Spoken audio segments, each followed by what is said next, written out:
My friend! How fortuitous to run into you in this most intoxicating place! I'd offer you a drink, but, for some reason the workers won't let me borrow any of their wine. Cheapskates.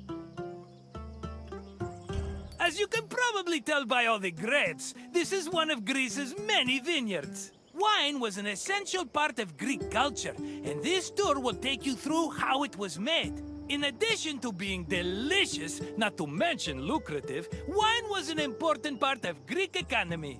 I promise I'll meet you at the end of your visit, my friend. See you soon!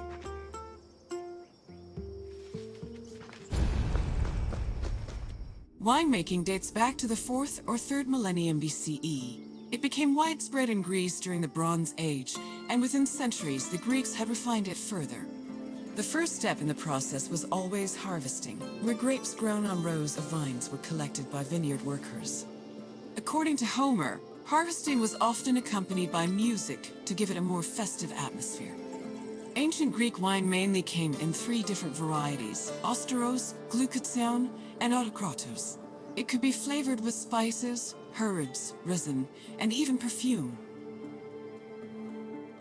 It was also much stronger than modern wine, with an alcohol percentage of approximately 16%.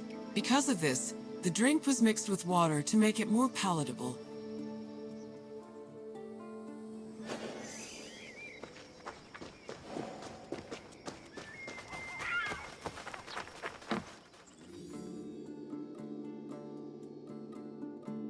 Grapes were dried to maximize the wine's sweetness and prevent it from turning into vinegar. In most vineyards, the drying process involved laying the grapes out on the ground under the heat of the sun, then covering them at night to protect them from accumulating dew. According to Hesiod's poem, Works and Days, the ideal time to dry grapes was 10 days and 10 nights. When they were finally completely dried, the grapes were collected in jars, just as they are today.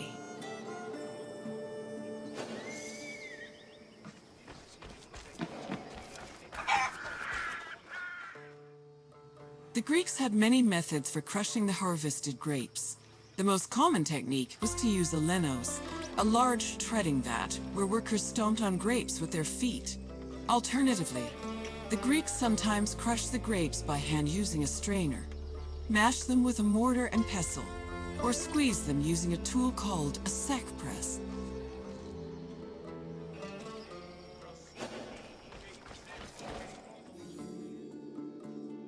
After the grapes were pressed, the resulting juice was poured into large containers called pithoi, where it fermented. Once fully fermented, the wine was filtered through an ethmos, or sack, which separated it from the residual yeast called lees. The wine was then placed in a special storage room. The room was half buried to keep it dry and maintain a consistent temperature of 15 degrees Celsius. These measures ensured the wine wouldn't lose any of its quality before being shipped to market.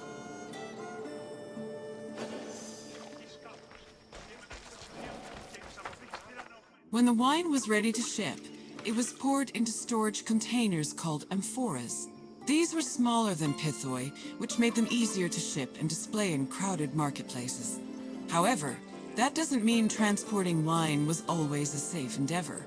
Sometimes ships carrying amphoras as cargo would be wrecked before making it to their destination, losing hundreds of bottles of wine to the sea.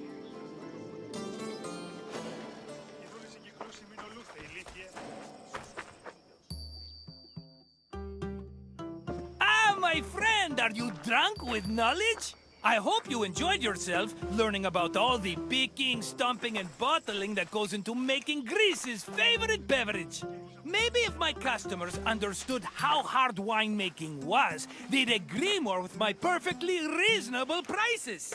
But let's talk about something else, yes? What else can I do for you? If you say so, my friend, I hope we see each other again soon.